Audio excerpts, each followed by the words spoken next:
Hello everyone. So we are waiting for a few minutes and we'll start soon.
Greetings of the Greetings of the day to everyone and welcome to today's session. My name is Muskan Sayed and I'm Channel Marketing Executive at Motadata.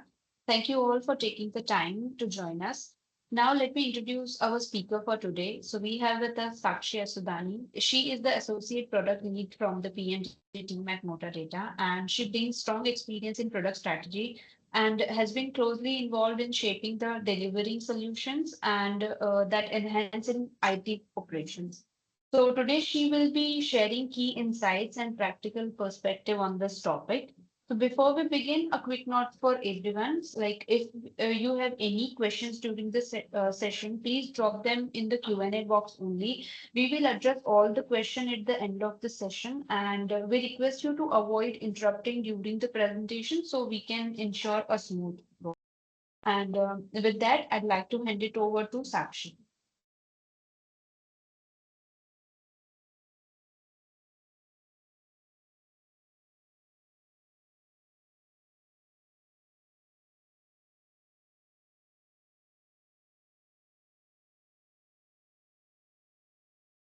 Allow us a moment and she will turn this thing.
Hello, good afternoon, everyone. I am Sakshi Sudani, Associate Product Lead at Motadata. So, just let me start with a quick story where assume there is a new employee in an IT organization who has just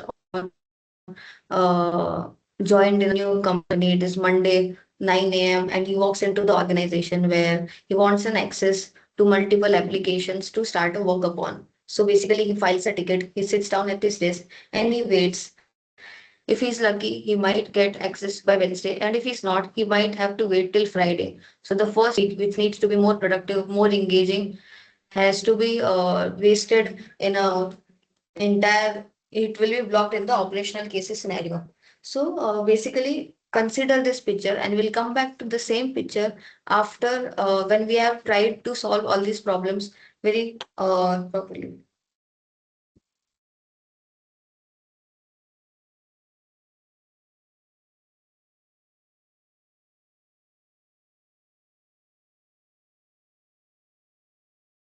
They are not audible.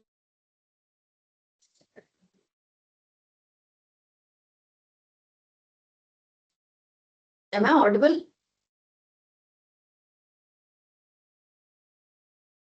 Okay, so let us continue. So basically, this is not just an AI one-on-one session.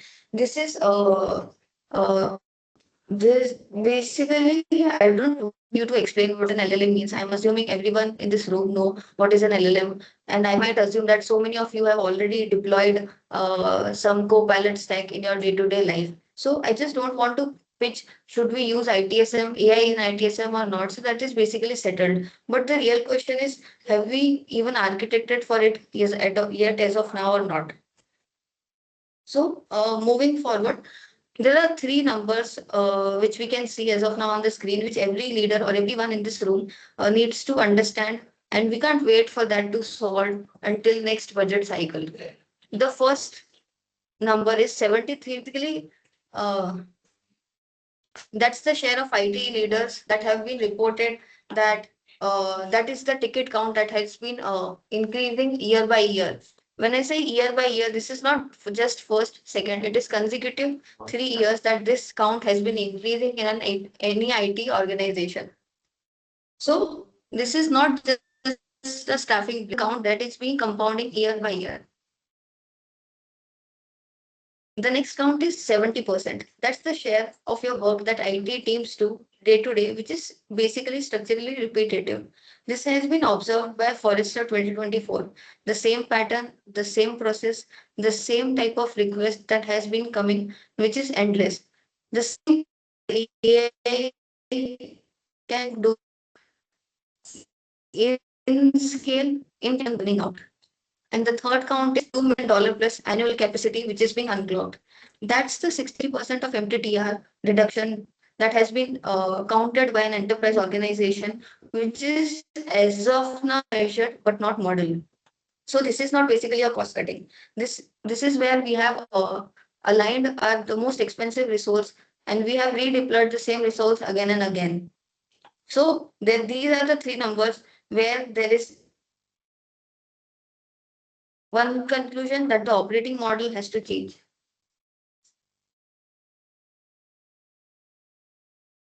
So let us understand, is it a technology failure or an architecture failure?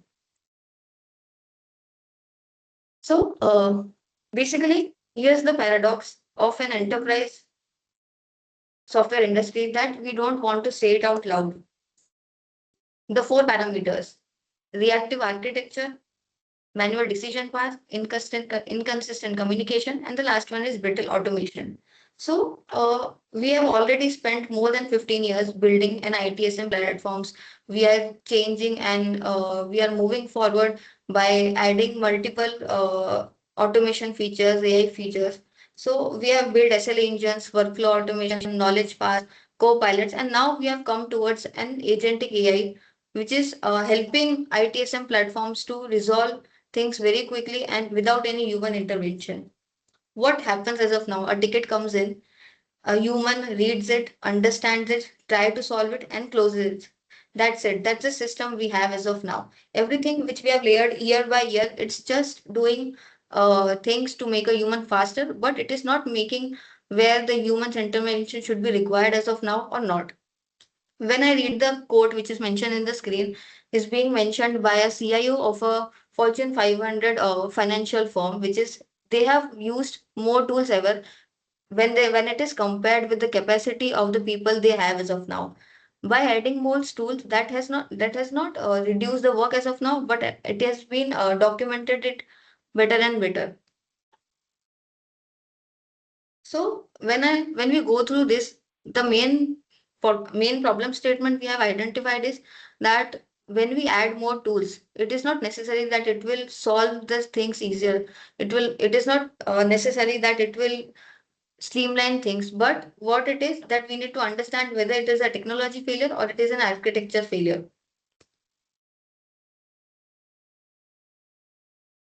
So moving forward, if we have understood that the better tools aren't the only answer, then let us go back that how the ITSM has been transformed and move forward. Let us go back to the four eras of an ITSM. The first era, which was a manual ITSM, where there were emails, there were spreadsheets, there were tribal knowledge, there were no system of record. So what the value it has given us? The value was the documentation.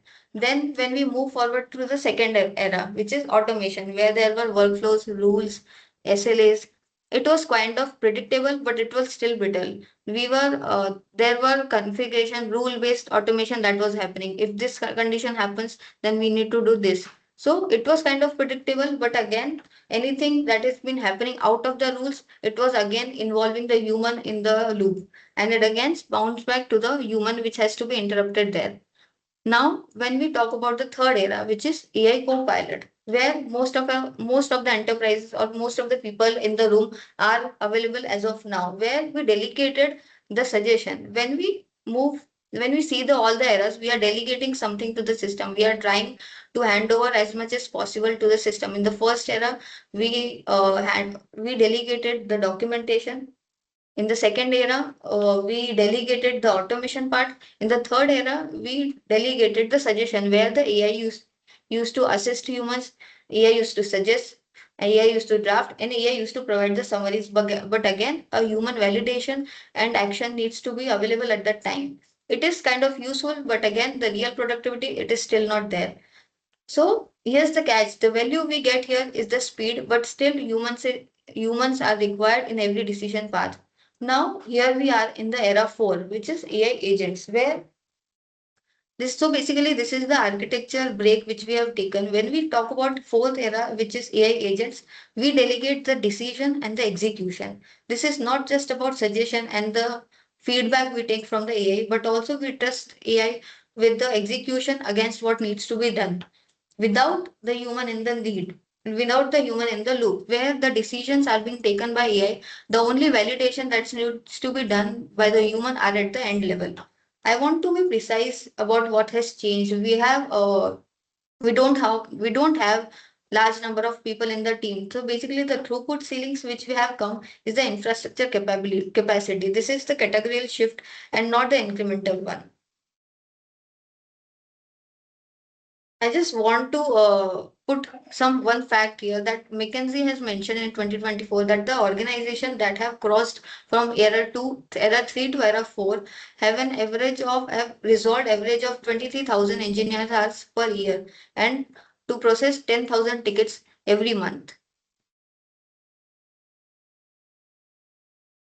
Now let us understand what exactly AI agents are when we want them in an ITSM platform. So basically what is the AI agent is that it is being diluted right now and where we deserve the precision expecting from an AI capabilities. An AI agent has four capabilities which are not market categories. These are the engineering primitives that makes the difference between a chatbot and the system. First, let us understand what does perceive means, where the agent reads the structured content and transform that into a structured content, the text of the ticket, the user role, the history of the users, recent change records, open related incidents. It builds the context model which needs to be understood for first and then to be translated into the resolution. So The second one is decide. So basically, this is the critical one where the agent evaluates available actions against the defined objective and set of policies. This is reasoning, not just a pattern matching, which was happening till now.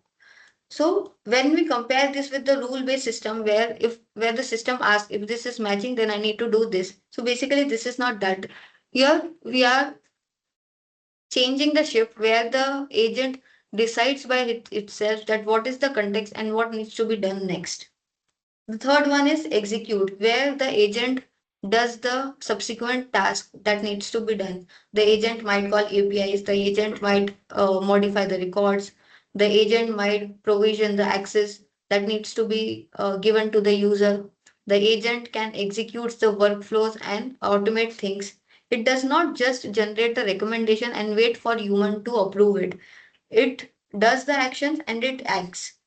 Last, when we talk about collaborate, so basically the agent works with the specialized agents. They request human approval whenever it is needed, where the confidence falls down or whether the threshold is being defined or not. In that case, the escalation is being done where the full context is being already created by the agents itself. The humans are positioned to decisions that actually require human judgments. Other than that, those are not required.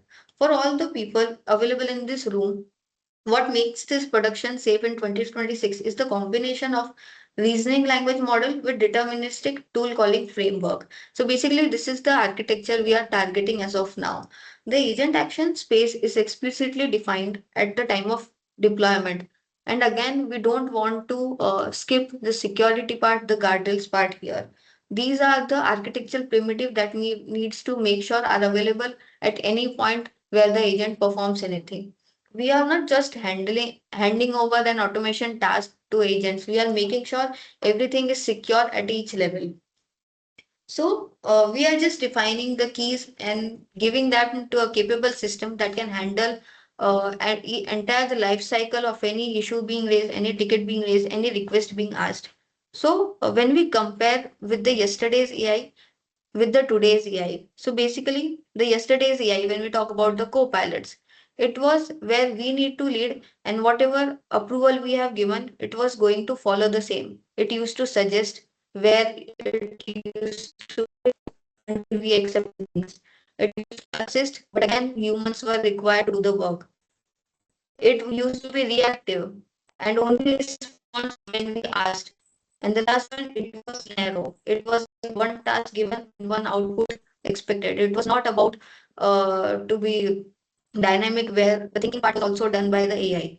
Now, when we compare that with the today's AI, which is it leads and the governing part is done by us, where we make sure that the all the actions, all the tasks being done by the AI are governed, are secure, and are safe. Where it executes, where the agents have the responsibility to perform the action, to take the action to end to end. It automates things where the ownership of all the workflows, all the orchestration are being done by itself. It is proactive where we don't want to ask first and expect the answer. And the last one, coordinated, where we are closely linked with across the system, along with all the applications are being utilized in an application organization. Now, when we talk about service option we have as of now, I just don't want to introduce. I'm going to be very honest how it is different when we compare it with other competition tools. Most vendors who are adding AI to ITSM are just doing it horizontally, where basically they have built a platform many years ago and they are just bolting it now as an AI layer on the top. A chat widget is here, a suggestion panel is here, a sentiment analysis here. We don't want to move forward with that as of now. The AI is adjacent to the system. It is basically the backbone of the system where we want to utilize it and not just want it to be bolted on in an application. So what we have built in Motadata service ops is different in one critical way, where the intelligence layer is not just one module. It is a feature, it is a backbone where where you can operate natively, operate every problem where we workflow and resolution where all the communication is being done internally.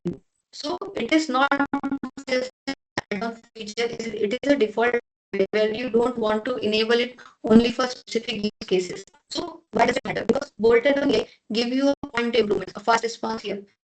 But the better summary is embedded AI gives you systematic transformation where data from every interaction, every collaboration with every requester, every technician helps you in your future interaction.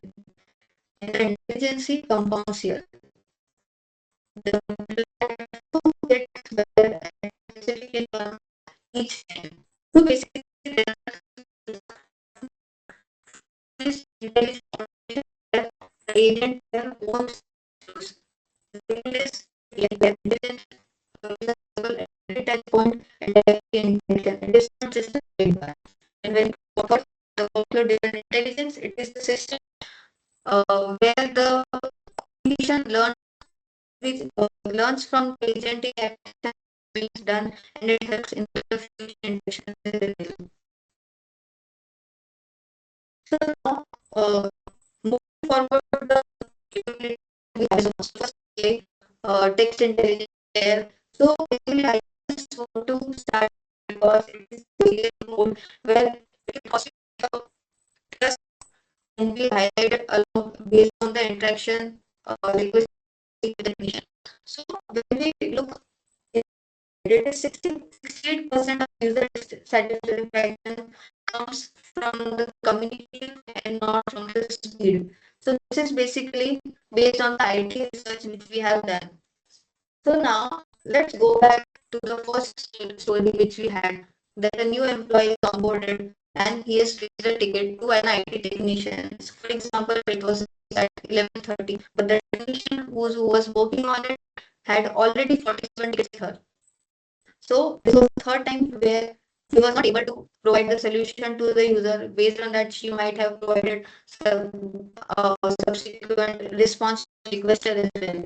Right. So there are multiple things other than speed which impact the quality of the solution or the resolution provided to the requester. It can be the tone of the technician, it can be based on the sentiment or the changes in the sentiment happened of the requester during the life cycle of the ticket, the response that are being generated by the technician to the requester. And eventually the summary of the ticket which helps the technician to solve the tickets very fast.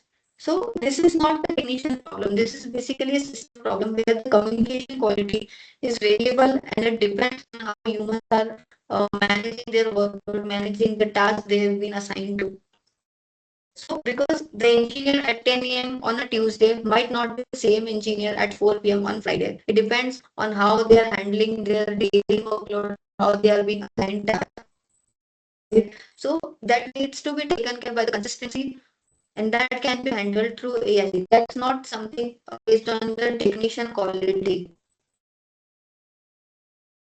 So when we see the three numbers here at the bottom, which is 38% higher in CSAT, it depends on how quickly the response is being provided by the technician to the requester. What is the response quality? These aren't just a prediction. These are the measured outcomes depending on the deployment that are being done in the organization. The ROI on the saved senior engineering time alone, escalation drugs typically covers the cost of entire capability.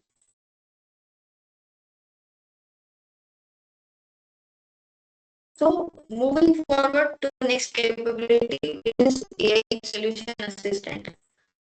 We see the way your best engineers are the most expensive search engines in the building. This sentence is deliberately uncomfortable, but it earns it. Because here's what it is being said that I want everyone here to write down the numbers where the knowledge workers spend an average of 19% of their working searching for information they already have. They might not have. For IT engineers, the number is higher because resolution knowledge is distributed across ticketing history, KB articles, conference, run books, templates, and many more. Let me put money terms. If you're seeing an IT engineer possibly loaded $150,000 a year, 90% of the is tax saving. So it's basically $24,700 per engineer per year. And then search engine. For a 10% team, that's $1 million annually. And that's the ROI where the spend is zero. So when we talk about the technician, for example, if some technician is on the seventh ticket of the day, it's a database connection error. She has seen this error from the last 3 years. She knows that her colleague might solve this issue as he has already faced this issue multiple times. So she might just sit with him and understand and what is the issue. She might not get the knowledge base at that time, right? So basically this is not the technician's problem, this is the information architecture problem, that how we are placing our knowledge bases, where how we are handling it, how we are integrating that knowledge base with our AI, and how easily it is solving the problems, and how quickly it is solving our problems. Tribal knowledge is not an asset, it is a single point of failure wearing the costume of an asset. AI solution assistant, it's not just that we are just integrating it with the knowledge base. It basically reads out your entire past tickets. It understands and identifies what are the similar tickets raised previously. It it is kind of an institution memory where it is not unavailable on any holiday, it is not unavailable out of office hours, it is continuously learning, it is fetching the data, and it is reading what all has happened in the past.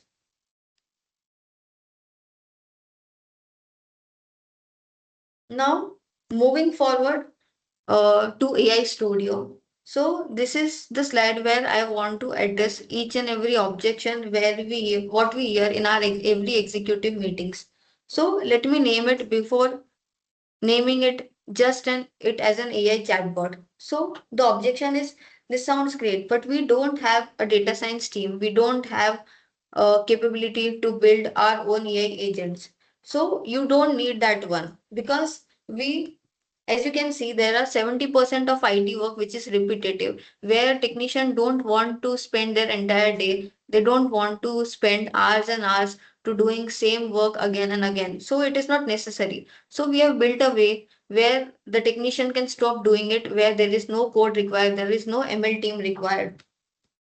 Where so basically 70% of actions of an IT team are structurally identical to actions they took yesterday or day before yesterday. Same category, same decision path, same outcome. The variability is in the surface different. Different details might be, if the might be the user is different, might be the role of the user is different, a different device is being allocated to the requester. So the underlying pattern is identical. Now consider what that means.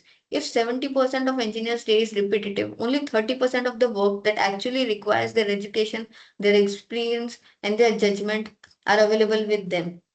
So again, that is not an IT problem, that is a business problem. And that's what the problem AI Studio solves. Step one, where we define the role. You give the agent a precise mandate, plain language, for example, like access control specialist, onboarding, help, patch compliance auditor, where the mandate is bounded. The agent knows exactly what it's responsible for and what falls outside its authority. This is not just a generic bot, this is a specialist with a job description.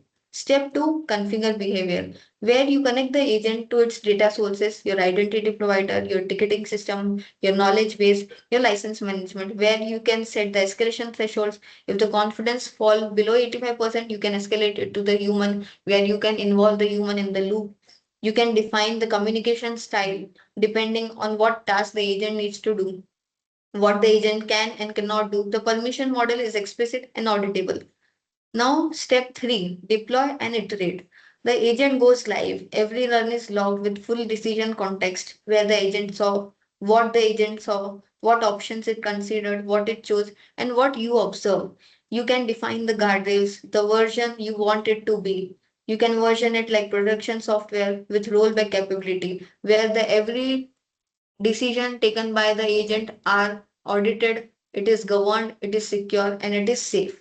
This is not just like a black box. Every agent action is traceable to the data, the policy, and the decision logic that has produced it. Full auditability is built into the architecture, not just bolted on.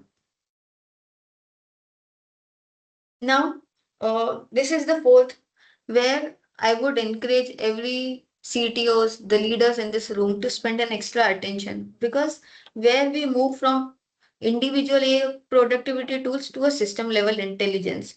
So one agent is useful, a team of agent is transformative. One single agent might be a specialist.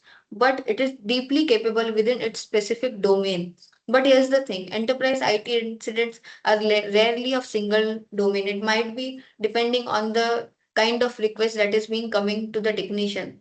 A P1 production outage at a 2 a.m. simultaneously might require infrastructure diagnosis, application layer triage, database query optimization, and many more. So this needs to be done in parallel, but not in the sequence.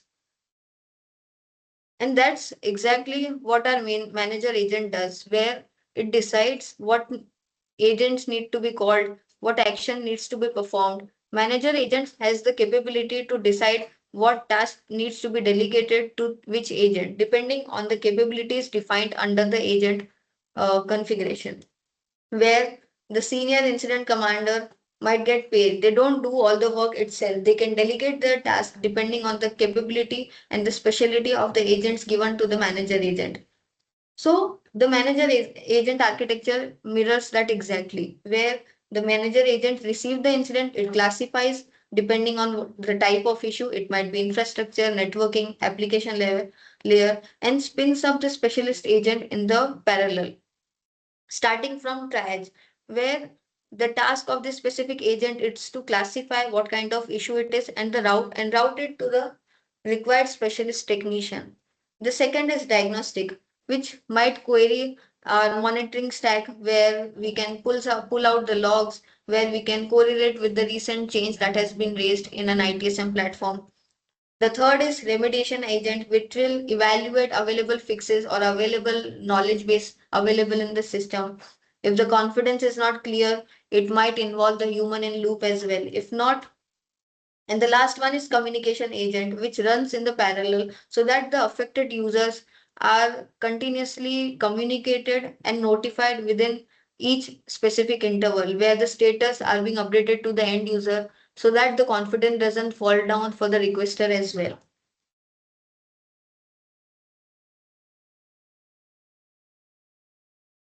The last one is AI chat experience, and this one is about the front door of your IT service operation, because right now the most enterprise or the people in this room is of now front door is a form where the requester has to fill out the form, fill out the details. Think about the cognitive dissonance your employees or the requesters might navigate each day.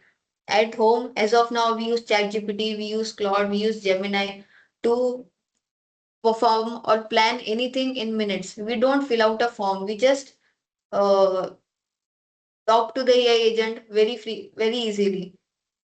For example, a requester has been facing an issue with the VPN. Their VPN drops.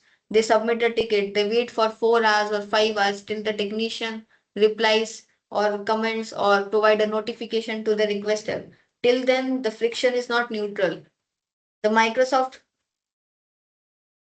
Your ID interaction module is contributing to that friction. AI chat changes the front form from a request form to a easily messaging or to a specific easier interface, where the architecture distinction is what the system already knows. At the moment the requester starts typing their issue or their problem they are facing as of now, the AI agent knows the role of the requester, they knows their device configuration, they knows their existing open and close the ticket. So basically the entire context of the requester or the user is already available with the AI agent, or we can say the AI chatbot available in the system. It is just not reading the messages, it is also reasoning because of what is the reason that the user is facing this specific issue.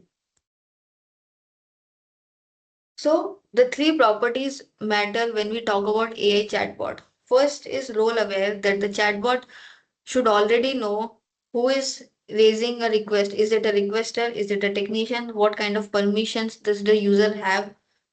The second is context aware. What devices are being allocated to the user? Does they have existing tickets or not, raised or not? What is the system state of the device allocated to them?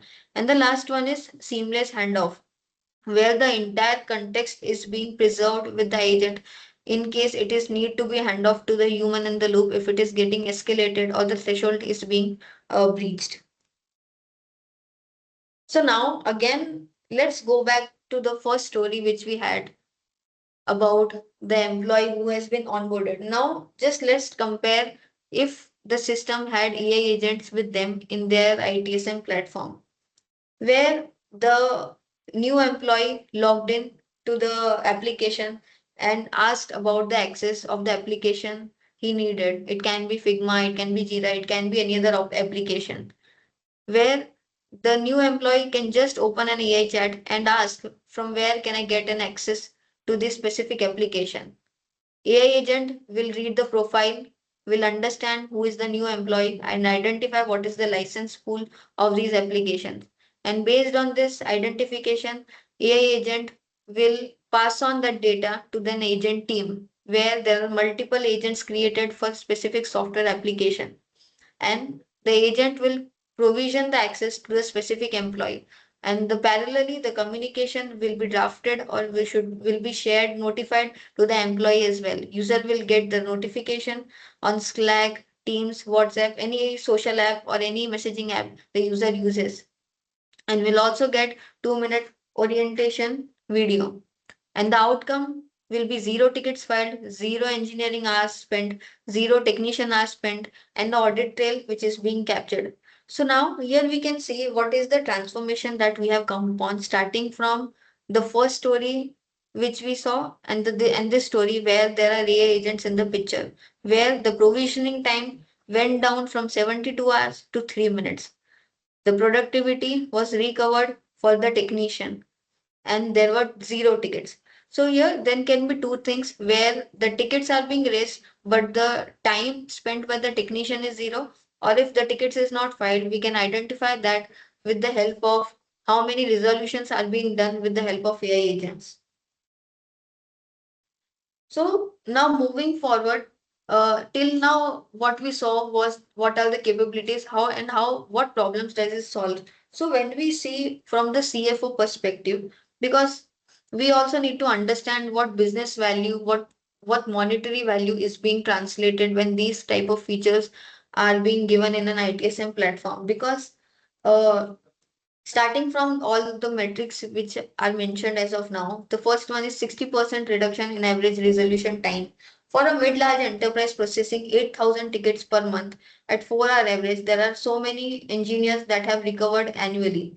When we see, it is very conservative for global enterprise, because there are so much amount which is reallocating engineer capacity per year, and the question isn't just how does this justify the investment. The question can be what does engineering at 60% more capacity to do for our 2026 technology or architecture roadmap. That's completely different conversation. The next is 45% reduction in manual workload. This is the metric your retention strategy depends upon. Burnout in IT operations is real and expensive. Cost of replacing a mid-level engineer, recruitment, onboarding, productivity, ramp, that can be starting from $80,000 to 1,50,000. Engagement research consistently shows that knowledge workers in high reputation roles disengage faster and leave sooner because the task they are doing is completely repeatable and the same. Reducing manual workload doesn't just save time, it changes the nature of the role as well, which changes who wants to do it and how long they stay in the organization. 38% CSAT improvement. Every 10 points for ITSM CSAT correlates to roughly 4 point of overall employee experience improvement and their customer satisfaction. CSAT improvement is systematically undervalued in IT business cases. It belongs in your conversation with the board.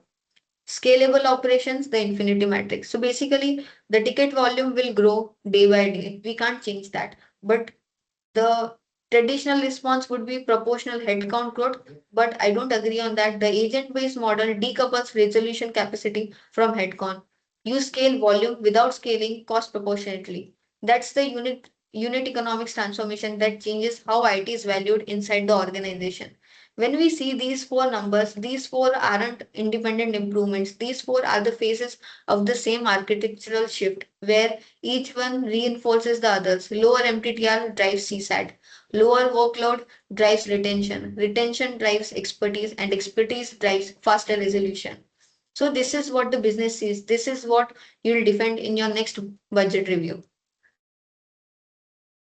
So now, before I move before I move to the questions, I just want to leave one thought that organization might lead for next 5 years, but the IT staff might not remain the same. They are the ones who have figured out how to deploy human intelligence where it is genuinely irreplaceable. In strategic judgment, in creative problem solving, and in relationship and the trust, everything needs to be delegated. Where AI agents and ITSM are not the end state, they are the infrastructure level for everything that comes next. So, this is very much required where the data those agents generate, the patterns they surface, the intentional memory they build, that has become the foundation for predictive operations, for proactive security, and for AI augmented strategic planning. What we build today that will be compounded tomorrow and year by year. So,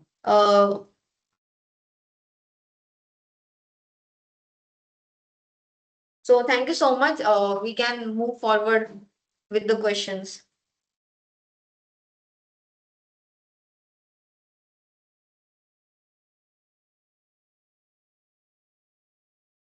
Okay, thank you so much, Sakshi, for the insightful session, and thank you everyone for joining us today. We hope you found the session valuable, and if you would like to explore this further, please free to connect with us for a demo and discussion. We will now open the floor for questions. So we are addressing the questions right now.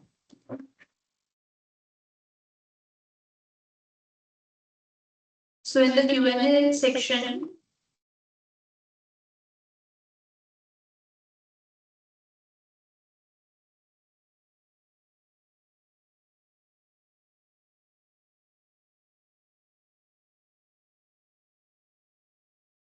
okay, so the question is, what is AI agents?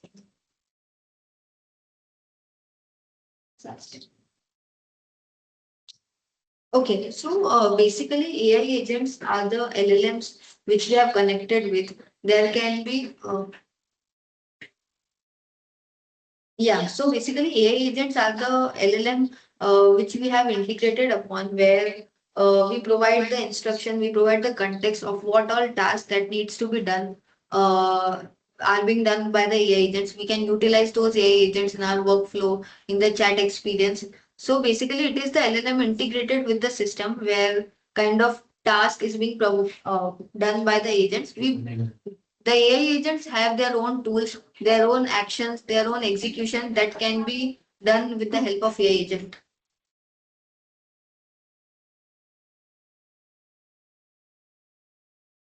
Okay, let's address the second question. How does this work in case of paid license? Let us assume it is not part of auto approved for some roles.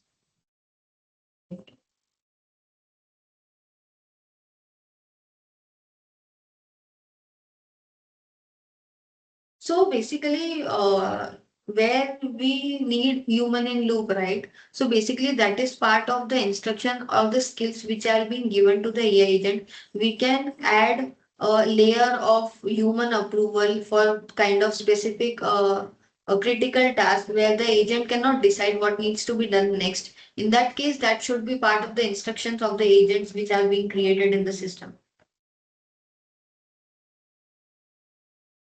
Okay, so the next question is, I have seen in many cases that an admin login needs to be authenticated for any troubleshooting. Do we bypass this layer for enterprise? No. When we there are multiple kind of cases where set of configuration needs to be done in the end application. So where the admin login is very much required. For example, when we talk about Linux or Windows, where without admin layer, without admin approval, the action cannot be performed. So we should not be bypassing in any case. There should be human in loop required.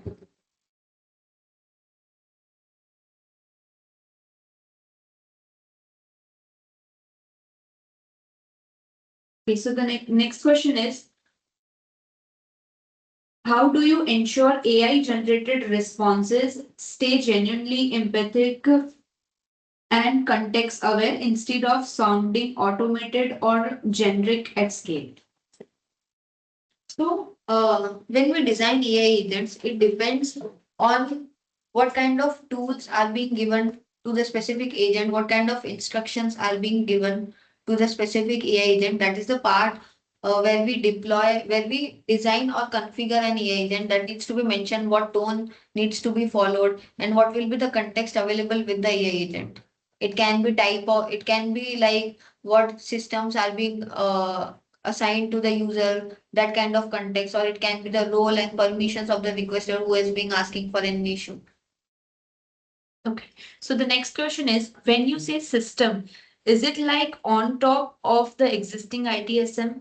So basically, there are two terminology. First can be the organization of how the organization works, and other it can be the application we have been working upon. It not only is ITSM, it can be any kind of application the organization is using in their day-to-day life. Next question is, can AI agents can be implemented with existing metadata tool? Yes. So we have a support of AI Studio where there are multiple AI agent and teams available which can be deployed in your application and we can be integrated for the requesters asking for anything. So is AI agent is available in metadata documentation? Yes. Next question is, can you please specify that which industries would be the most suitable target for metadata and what three main core challenges will it solve? I want an answer from sailing perspective. So basically the market industry we target as of now are the BFSI, manufacturing, enterprise service management. These are the industries we target as of now. The first use case could be where there are a lot of requesters, where they raise an issue to the technician in their day-to-day life to solve their problems. The AI Studio, the AI chatbot can be very much helpful to them, where the technician don't need to give their hours, give their days, where already knowledge base is available in the system. Other than that, it can be how the technician is prioritizing the task they have been assigned to based on the sentiment of the ticket, based on the priority of the ticket. Okay, so next question is, which AI engine is used in this solution? Is there any third-party engine like Claude or OpenAI? So yes, so as of now we have integrated with OpenAI to create agents.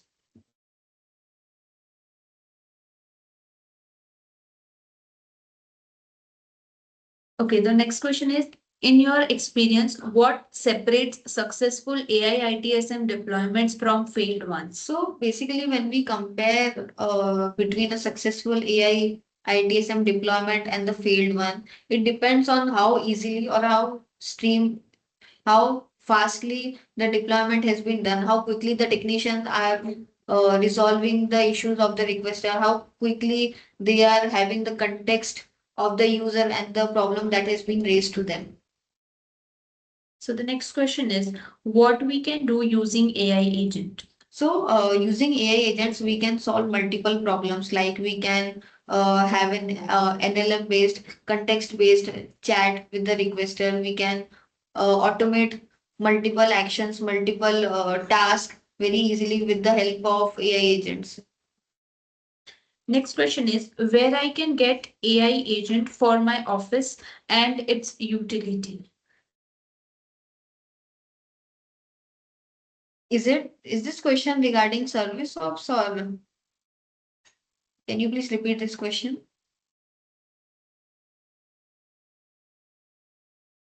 Okay, so we need some clarity on this question, Kaushik Sharma. You can connect with our team for the further discussion. We are moving forward to other question.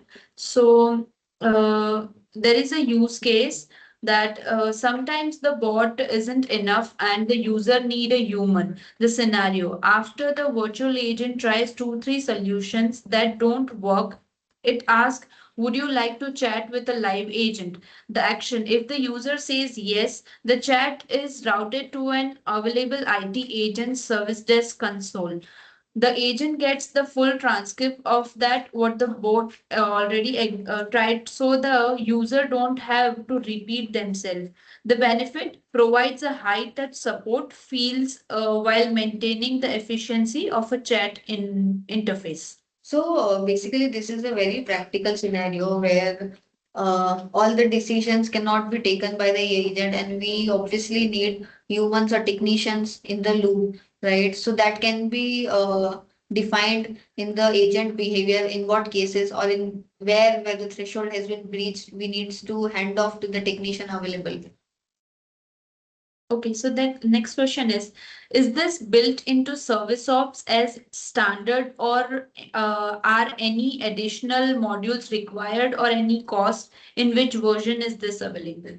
So it is. So we have added AI capabilities into Service Ops. So it is not in the standard edition as of now. For the cost, you can directly communicate with the sales team. Okay, so the next question is how should IT teams reskill in this transition?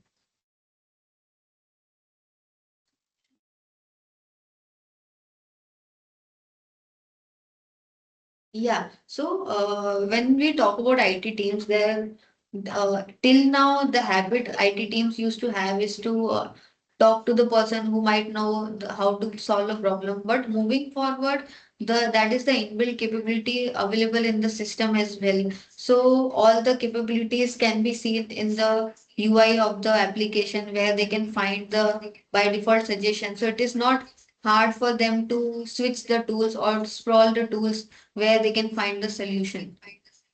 All right, so now we have few questions in Q&A box as well, so we are addressing them. Which AI engine used in this solution? Is there any third party? Okay, this question is done. Next question is how does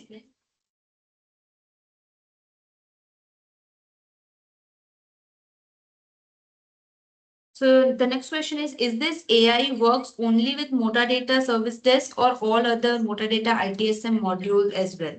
So in the first release, we have started with Service Desk, but moving forward, we will also incorporate additional modules like Asset and Patch as well. Next question is for AI to work, does the Motadata ITSM server requires internet connection? If yes, can we allow only specific AI URLs? If not, how AI updates work? Yes, so for AI to work, we need internet access at the customer environment because we basically call OpenAI APIs.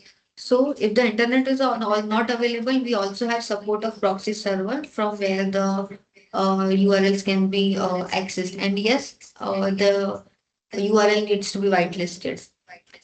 Is there any limit of AI queries based on the license? So basically, we have two types of features. The first one is text intelligence, which would be charged based on the technician. And the second one is AI Studio, which completely works based on the credits provided to the customer. Do we get token usage per query? Yes.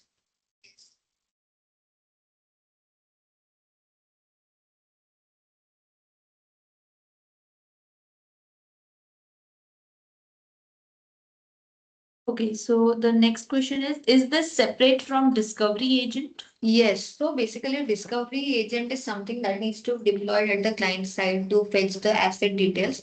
This AI agent is the AI capability where we are integrating with the LLM.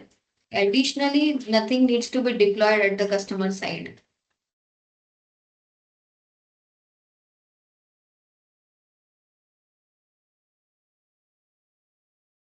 Okay, thank you everyone for your questions. So the further questions we can address them through one-to-one interaction, and post this webinar. I'm going to share the webinar recording with you and the correct scope in the same mail trail, so you can connect with our sales team and the technical team. So we truly appreciate your time and participations today. And thank you so much again for this wonderful, engaging discussion. And have a great day ahead. Thank you so much.